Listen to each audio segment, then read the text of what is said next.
নমস্কার বন্ধুরা, তোমাদের পছন্দের ধারাবাহিক পরিণীতার আজকের পর্বের রিভিউ নিয়ে আমি সুমনা আপনাদের কাছে পৌঁছে গেছি। শুরুতে দেখা যাচ্ছে যে রায়ান পারুলকে ডাকতেই যে পারুল ছুটে একেবারে চলে যায়। পারুল ঘরে যেতেই রায়ান তখন পারুলকে বলছে যে তোর আসার সময় হলো, নিচে নিশ্চয়ই গল্পই শেষ হচ্ছিল না, সবার মনে কত প্রশ্ন, ঘুমাবি না নাকি? পারুল বলছে বাবা তুই এখনো লাইট জ্বালিয়ে যে বসে আছিস, অন্যদিন তো লাইট ফাইট অফ করে শুয়ে পড়িস, আজকে যেন একটু বেশি চোখে হারাচ্ছিস তুই আমাকে।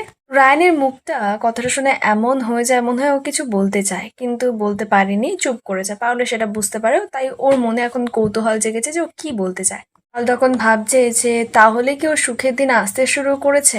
এবার পারুলের তো চিঠিটা পড়ার জন্য খুব আগ্রহ হচ্ছে, কি করবে।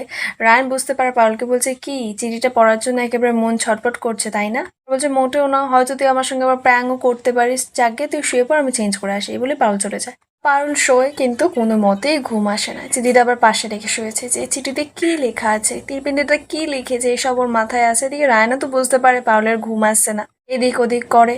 পারুলের কিছুক্ষণের জন্য চোখটা লেগে যায়, এদিকে রায়ান উঠে জেগে বসে আছে। হঠাৎ করে পারুলের ঘুমটা ভেঙেছে, দেখে যে রায়ান বসে আছে। ওকে জিজ্ঞেস করছে কি তুই ঘুমাসনি, তুই উঠে জেগে বসে আছিস কেন? রায়ান বলছে যে আমি জানি তোর ঘুম আসছে না ঠিক মতো, তাই না, যে চিঠিতে কি লেখা আছে এদিকে খুলতেও পারছিস না, দিব্যি দেওয়া আছে, আর জানতেও পারছিস না কি লেখা আছে, তার থেকে আমি তোকে বলে দিই। রায়ান একটা ফুলের বুকে এনে পারুলের সামনে ধরে ধরে বলছে অনেকদিন ধরে তোকে একটা কথা বলবো বলবো কিন্তু বলাই হচ্ছে না। পারুল, ওই যে আমি মেয়েটার কথা বলি, ওটা অন্য কেউ নয়, ওটা শুধুমাত্র তুই পারুল আমার জীবনে, আমি তোকে ভালোবাসি। পারুল এত সুন্দর একটা রায়ানের মুখ থেকে কথা শুনে একেবারে যেন ভেসে যাচ্ছে, ভাবতেই পারেনি যে রায়ান ওকে ভালোবাসে। পারুল তো এবার ইমোশনাল হয়ে পড়ে, রায়ানের হাত থেকে ফুলের বুকেটা নিয়ে কি করবে বুঝতে পারছে না।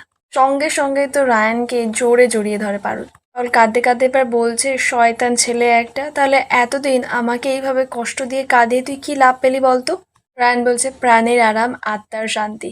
ওর কাজে বলছে তোকে না আমি মেরেই ফেলবো তীরপিনে, জানিস তো কেন তুই এতদিন ধরে আমাকে চালালে, এই বলেই তো রায়ানকে মারতে মারতে জড়িয়ে ধরেছে। এরপর সকাল হয়েছে, পারুল ঘুম থেকে ওঠে, দেখে রায়ান পাশে নেই। পারুল তখন বুঝতে পারে যে ও এতক্ষণ ধরে সবটা স্বপ্ন দেখছিল।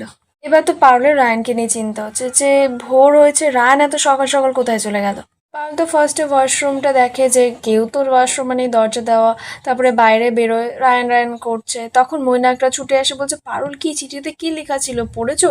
পারুল বলছে এখনো পড়িনি, আমি সময় পাইনি, কিন্তু রায়ানকে আমি কোথাও দেখতে পাচ্ছি না, ও কোথায়, তোমরা কি দেখেছো কোথাও? তখন রুকু পারুলকে বোঝায় যে দেখো এতদিন পর ও নিজের মনের ভালোবাসার কথাটা তোমাকে জানিয়েছে চিঠিতে লিখে, তা ও তো জানে যে তুমি সকালবেলা হলে সেটা পড়বে, তা ও কি তোমার সামনে দাঁড়িয়ে থাকতে পারবে? হয়তো ও একটু বাইরে হাঁটতে টাটতে গেছে।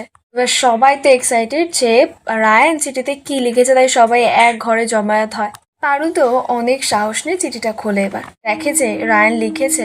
রায়ান ভেবেছিল যে পারুলকে হারিয়ে ও হয়তো একদিন জিতবে, পারুলের সঙ্গে যে ও লড়াইটাতে নেমেছিল সেটাতেও জিতবে, কিন্তু না, পারুলকেও কখনোই হারাতে পারেনি। তাই ওর মনে হয়েছে যে রায়ানের থেকে পারুল এবার অনেক দূর এগিয়ে যাবে, আর কোনোদিনও পারুলকে হারাতে পারবে না। আর রায়ান পারুলের যোগ্য না হতে পারলে তাহলে তো রায়ান নিজের ভালোবাসার মানুষটাকেও পাবে না। রায়ান তো অনেক কষ্টের কথা লিখেছে, শেষমেশ আলবিদা জানিয়ে চিঠিটা শেষ করে। পারুল তো চিঠিটা পড়েই হা হয়ে গেছে, চোখ দিয়ে অনবরত জল গড়ি গড়ি পড়ছে। পারুল চিঠিটা শেষ করতেই সবার তো একেবারে বাড়ির লোকের মাথায় হাত।